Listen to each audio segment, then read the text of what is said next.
Hello friends, मेरा नाम है शुभम राव और आप सभी का स्वागत है हमारे नए यूट्यूब चैनल स्टडी विथ एनआईटीएंस में। मैं खुद एक एनआईटीएन हूँ और मैं एनआईटी रायपुर से बीटेक हूँ इलेक्ट्रिकल इंजीनियरिंग में।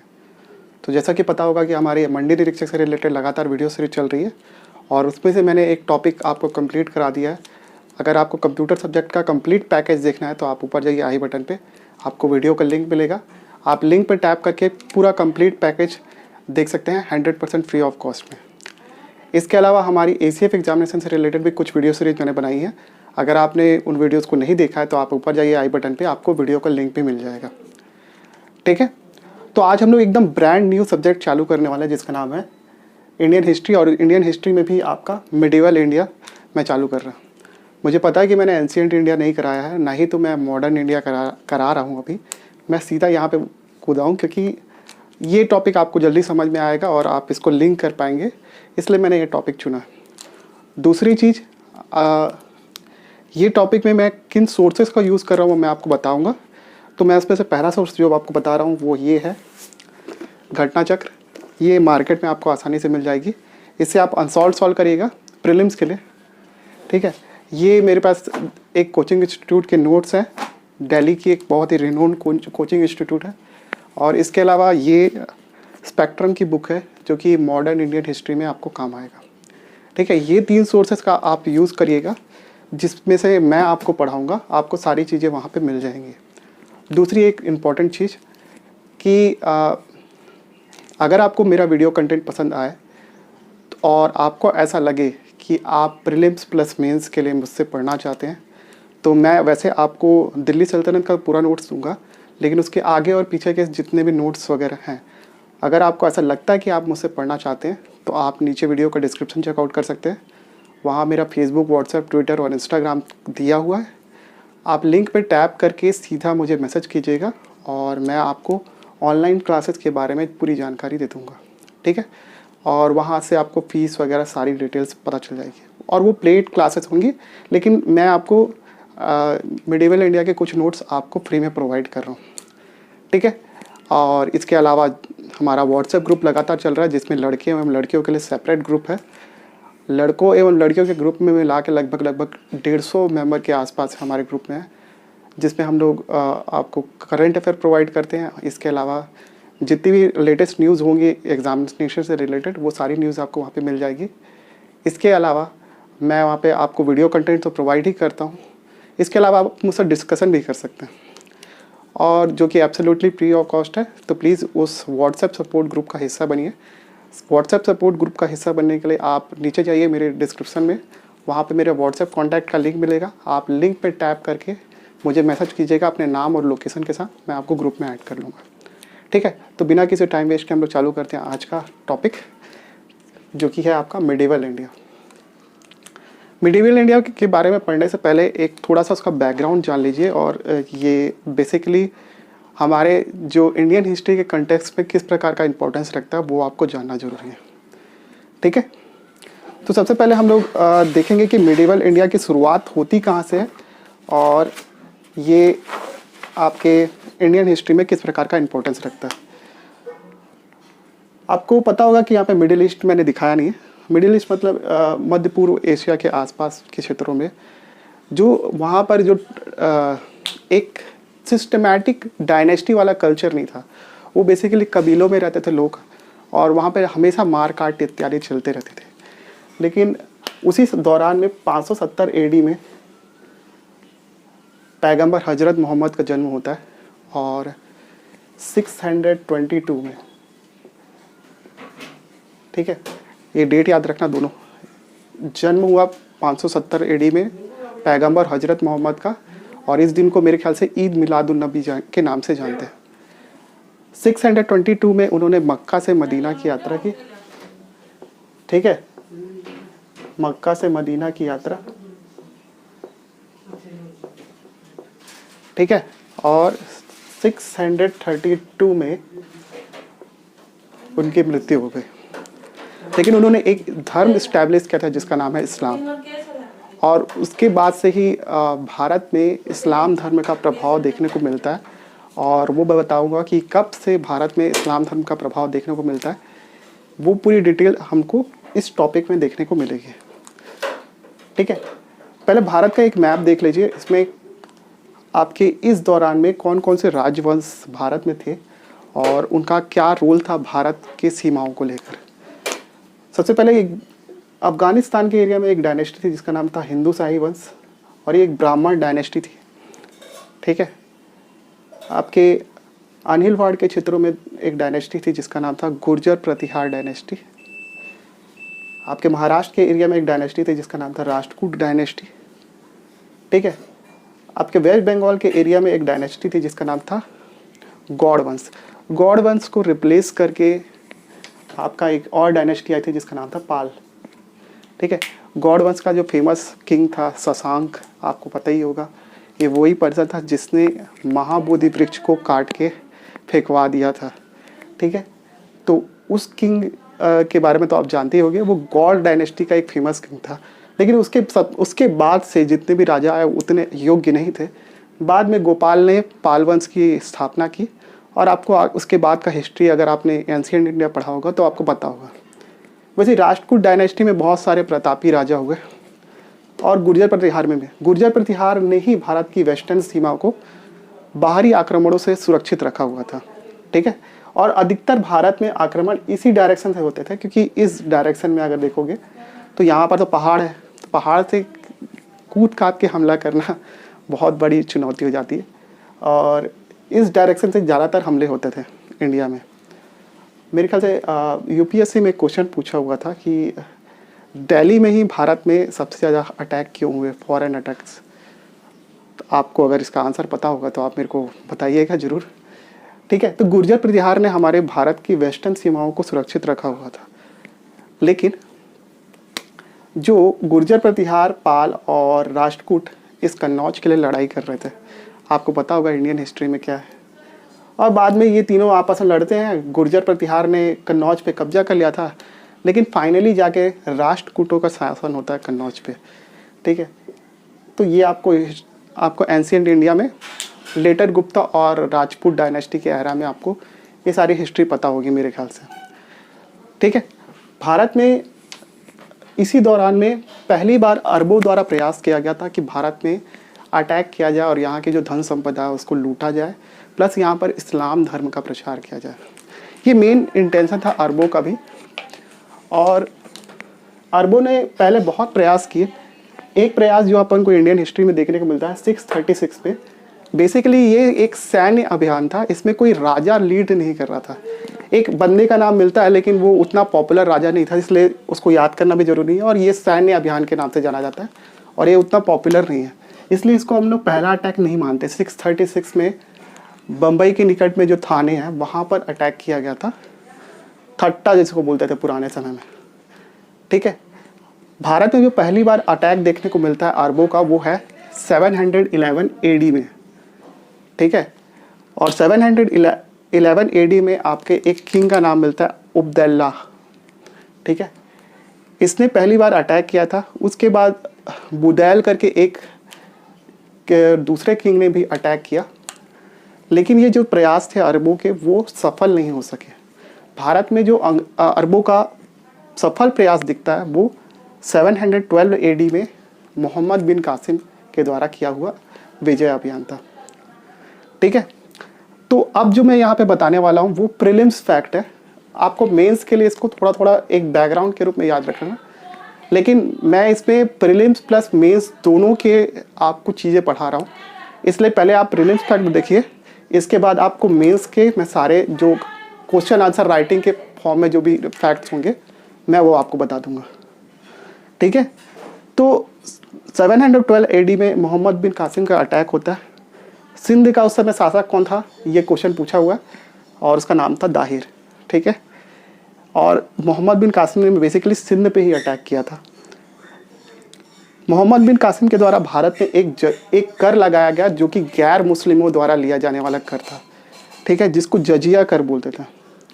ठीक है। और इसने भारत पे ये कर इम्पोज किया। यहाँ पे उसने एक प्रकार के सिक्के चलाए जिसका नाम था दिरहम सिक्के। ठीक है। इस संपूर्ण अरब आक्रमण का उल्लेख एक बुक में मिलता है जिसका नाम है चचनामा। ठीक है। और चचनामा मेरे ख्याल से अली मोहम्मद के द्वारा लिखी गई एक पुस्तक है, सॉरी अली अहमद के द्वारा। मैं इसके बारे में श्योर नहीं हूँ, ये फैक्ट अली अहमद के द्वारा लिखी गई। मैं इसको क्रॉस वेरीफाई करके आपको नेक्स्ट क्लास में बता दूंगा, लेकिन मेरे ख्याल से उसी बंदे ने लिखी थी।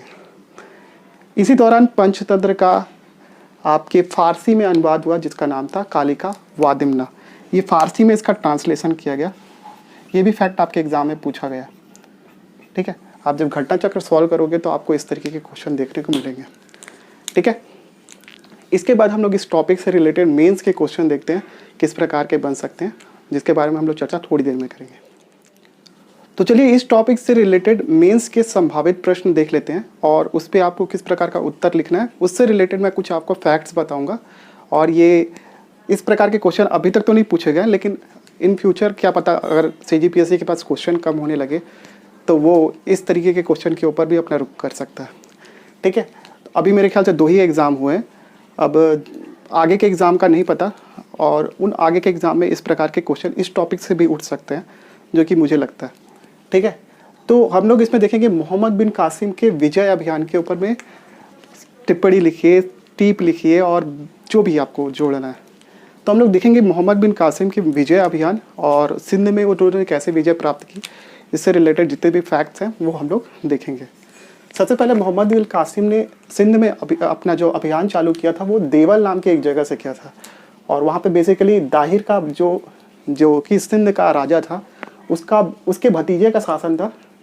लेकिन जो वहाँ के लोकल ब्राह्मणों के सहयोग के द्वारा, जो कि दाहिर से क्या करना चाहिए, दाहिर के प्रति उतने विश्वास पात्र नहीं थे, उन्होंने सहयोग किया मोहम्मद बिन कासिम का, और फाइनली जाके दाहिर के भतीजे की मृत्यु हुई और देवल पर उसने अपना कब्जा कर लिया। इसके बाद निरुन करके एक जगह थी, वहाँ पर बौद्ध भिक्षु लोग थे, तो उन्होंने आसानी से मोहम्मद बिन कासिम की अधीनता को स्वीकार कर लिया। इसके बाद रावर करके एक जगह थी, वहाँ पर एक्चुअल में लड़ाई हुई आपके दाहिर और मोहम्मद बिन कासिम के, और इसमें आपके दाहिर की मृत्यु हो गई। बाद में रानाबाई ने मोहम्मद बिन कासिम का काफ़ी अच्छे से डट कर सामना किया, लेकिन जब उसको ऐसा प्रतीत होने लगा कि मोहम्मद बिन कासिम की फाइनली विजय हो जाएगी तो उसने जौहर कर लिया, और फाइनली यहाँ से मोहम्मद बिन कासिम का इस पे भी कब्जा हो गया। इसके बाद एक जगह थी ब्राह्मणाबाद, वहाँ पर दाहिर के जो बेटे जयसिंह की लड़ाई हुई मोहम्मद बिन कासिम से, और ये बहुत ही भीषण युद्ध था, लगभग 20,000 लोग मारे गए थे इस युद्ध में। फाइनली जयसिंह युद्ध क्षेत्र छोड़कर भाग जाता है और दाहिर की बीवी लाड देवी और उसकी 2 पुत्रियों को मोहम्मद बिन कासिम बंदी बना लेता है। ठीक है, इसके बाद आरोर या फिर आलोर करके एक जगह थी, वहाँ पे मोहम्मद बिन कासिम का सामना होता है दाहिर के एक और बेटे से, और इस क्षेत्र को भी वो बड़ी आसानी से विजित कर लेता है। इसके बाद 713 AD में 713 AD में मोहम्मद बिन कासिम मुल्तान पे अभियान करता है। ठीक है, मुल्तान से मोहम्मद बिन कासिम को काफ़ी सोना मिलता है, तो मोहम्मद बिन कासिम के लोग और बाकी सब जितने भी लोग हैं मुल्तान को स्वर्ण नगरी के नाम से जानने लगते हैं। ठीक है, बाद में मोहम्मद बिन कासिम की और महत्वाकांक्षा होती है और वो पूरे भारत को विजित करने का प्रयास करता है, और भारत का उस समय, जैसे कि मैंने अभी थोड़ी देर पहले बताया, एपी सेंटर या फिर सत्ता का केंद्र था कन्नौज, और मोहम्मद बिन कासिम की नज़र भी थी कन्नौज पे, और उसने अबू हकीम के नेतृत्व में कन्नौज पे एक सेना भेजी। लेकिन वो पूरे भारत को जीत पाता उससे पहले ही मोहम्मद बिन कासिम की मृत्यु हो गई, और अनफॉर्चुनेटली इसके बाद इसका विजय अभियान शिथिल पड़ गया, और जितने भी वहाँ के लोकल किंग थे वो मोहम्मद बिन कासिम की डायनेस्टी पर हावी हो गए। ठीक है, इसके बारे में हम लोग चर्चा थोड़ी देर में करेंगे, लेकिन ये वाले क्वेश्चन को आप ज़रूर लिखने का प्रयास कीजिएगा, और हो सके तो उसको 100 शब्द के आते हैं आजकल क्वेश्चन, तो उस पर लिखिएगा, और जितने वर्ड्स लिमिट के क्वेश्चन आते हैं उस पर लिखने का प्रयास करिए, और ये काफ़ी अच्छा क्वेश्चन है। इसके आगे का एक और क्वेश्चन हम लोग देखेंगे थोड़ी देर में। तो चलिए एक सेकंड क्वेश्चन देखते हैं मेंस से रिलेटेड, और वो क्वेश्चन है आपका, अरबों की सिंध विजय का भारत पे क्या प्रभाव पड़ा। ये क्वेश्चन आपके एग्जामिनेशन में पूछा जा सकता है, और मैं आपको कुछ फैक्ट्स बताऊंगा, उसमें आपको ये फैक्ट्स इंक्लूड करने हैं। ठीक है, सबसे पहले अरबियों ने सोचा था कि भारत पे वो भारत के विद्वानों पर अपना प्रभाव छोड़ेंगे। लेकिन बहुत सारी चीज़ें ऐसी भी हुई कि भारतीय लोगों ने अरबों पे अपना प्रभाव छोड़ना चालू कर दिया, क्योंकि भारतीय लोग वैसे ही जन्मजात टैलेंटेड थे, ठीक है, एक्चुअल में थे ही, ठीक है। बेसिकली क्या हुआ, अरब लोग ब्राह्मणों एवं भिक्षुओं के ज्ञान से बहुत ज़्यादा प्रभावित हुए, और ब्राह्मणों और भिक्षुओं का जो ज्ञान था आपके ज्योतिष कला में, रसायन में, चिकित्सा में, गणित में और दर्शन में, उन सारी चीज़ों ने अरबों को काफ़ी ज़्यादा प्रभावित किया। और बेसिकली अरब लोग यहाँ से खंडन खाद्य, जो कि हर्ष के द्वारा लिखी गई है, और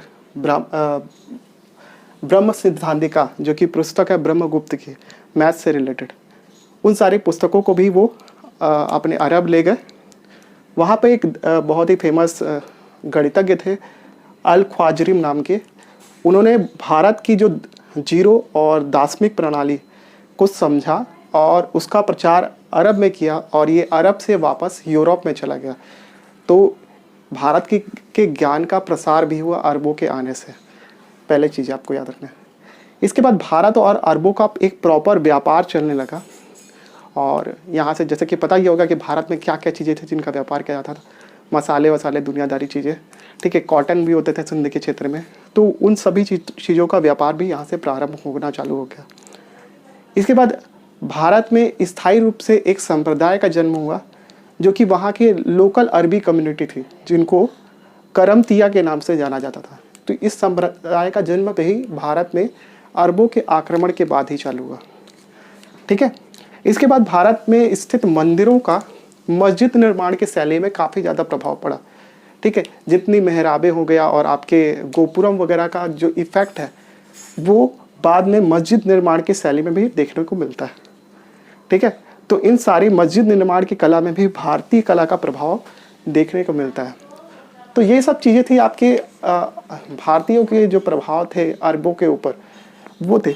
लेकिन इसमें जो मेन प्रभाव और बहुत ही इम्पोर्टेंट प्रभाव था कि भारत में बहुत संख्या में धर्मांतरण चालू हुआ, और भारत में मेन इस्लाम का बीजारोपण इसी आक्रमण के पश्चात हुआ, और भारत के कई सारे लोग इस्लाम धर्म को अपनाने लगे, ठीक है। तो ये सारी चीज़ें आपको लिखना है, आपके अरब आक्रमण का भारतीयों पर क्या प्रभाव पड़ा, ये सारे चीज़ों में ये सारे पॉइंट का आपको कवर करने हैं। इसके बाद हम लोग एक और क्वेश्चन देखेंगे, जो कि थोड़ी देर में देखते हैं। तो चलिए अब एक तीसरा क्वेश्चन देखते हैं, जो कि आपका रिलेटेड है। अरबों की भारत में असफलता के कारण क्या थे। जैसा कि आपको पता होगा कि अरब लोगों ने भारत पे हमला किया, यहाँ पे अपने शासन व्यवस्था चालू की, परंतु लंबे समय तक उसे कंटिन्यू नहीं रख पाए, और उन सभी कारणों पे हम लोग चर्चा करेंगे, और ये क्वेश्चन आपके एग्जाम में बन सकता है, ठीक है। सबसे पहला तो आपका मेन और मेजर, बहुत ही ज़्यादा मेजर कारण था मोहम्मद बिन कासिम की मृत्यु, ठीक है। मोहम्मद बिन कासिम, जैसे कि आपको मैंने बताया कि कन्नौज पे अभियान चालू करने के बाद ही उसकी मृत्यु हो गई थी, और वो अभियान भी शिथिल पड़ गया था। इसके बाद मोहम्मद बिन कासिम के बाद ऐसा कोई राजा नहीं दिखता है हमको अरबों का, जो कि बहुत ज़्यादा पावरफुल था, जिसके कारण ये लोग सप्रेस हो गए। तो ये उनकी अभियान की असफलता का बहुत ही महत्वपूर्ण कारण था, मोहम्मद बिन कासिम की मृत्यु। सेकंड जो कारण बोलते हैं कि सिंध की दरिद्रता, ठीक है। अब इसमें आप कोई भी पॉइंट जोड़ सकते हो, मैंने दरिद्रता का पॉइंट जोड़ा। जो सिंध क्षेत्र था वो अरबों के द्वारा आक्रमण किया जाने वाला क्षेत्र था, लेकिन उसकी जो मेन कमी ये थी कि वो भारत के अन्य राज्यों की तुलना में काफ़ी पिछड़ा हुआ और एक गरीब इलाका था, ठीक है, जिसे अरबों को उतना पर्याप्त संसाधन नहीं मिल पाया कि ताकि वो अपने अभियान को भारत में कंटिन्यू कर सके, ठीक है। तो ये बहुत ही मेजर कारण था, जिसकी वजह से भारत में अरबों मोहम्मद बिन कासिम की मृत्यु के बाद भी वो अपने अभियान को ज़्यादा लंबे समय तक कायम नहीं रख सके, ठीक है। तो ये पॉइंट मुझे लगता है कि आपको इसको इंक्लूड करना चाहिए। थर्ड पॉइंट है आपका खिलाफत के लिए संघर्ष। जैसा कि आपको पता होगा कि जो मुस्लिम कंट्रीज़ में मुसलमानों का एक खलीफा रहता था, जो कि आपका एक धर्म गुरु जिसको बोलते थे एक तरीके से, और उसी के आदेश पे सारे कार्य किए जाते थे।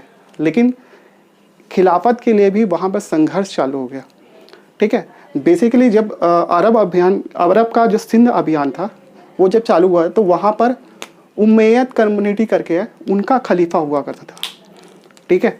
लेकिन वहाँ पर बराबर रूप से उम्मयद और अब्बासी कम्युनिटी के बीच में खलीफा के पद के लिए संघर्ष लगातार हो रहा था, ठीक है। जब भारत में अरबों का आक्रमण हुआ तब उस समय उमैयद कम्युनिटी का राज हुआ करता था, लेकिन थोड़े दिनों के पश्चात वहाँ पर अब्बासी डायनेस्टी हावी हो गई और उनके उनके गुट का एक खलीफा वहाँ पर इस्टेब्लिश हो गया।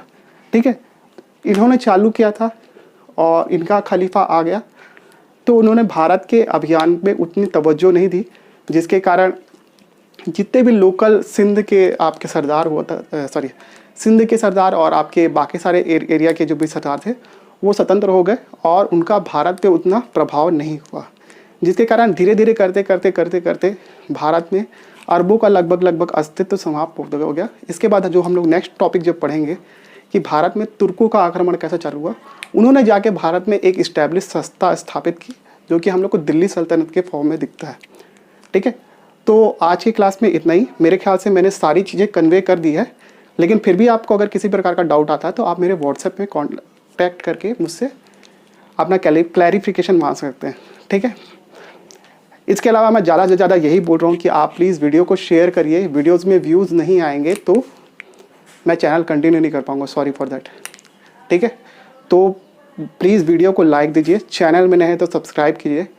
मैंने देखा है कि लगभग 70% मेरे जो व्यूअर्स हैं वो मेरे सब्सक्राइबर नहीं हैं, तो प्लीज़ सब्सक्राइब कर दीजिए, बेल नोटिफिकेशन को ऑन कर लीजिए। इसके अलावा वीडियो को एटलीस्ट शेयर करिए उन लोगों को जिनके पास पैसे नहीं है कोचिंग इंस्टीट्यूट को देने के लिए, या फिर वे मंडी निरीक्षक, ACF और आपके CGPSC और बाकी सारे एग्जामिनेशन की तैयारी कर रहे हो, उनको प्लीज़ ज़रूर शेयर करिएगा। ठीक है, सो आज के वीडियो में इतना ही। Thank you so much for watching this video.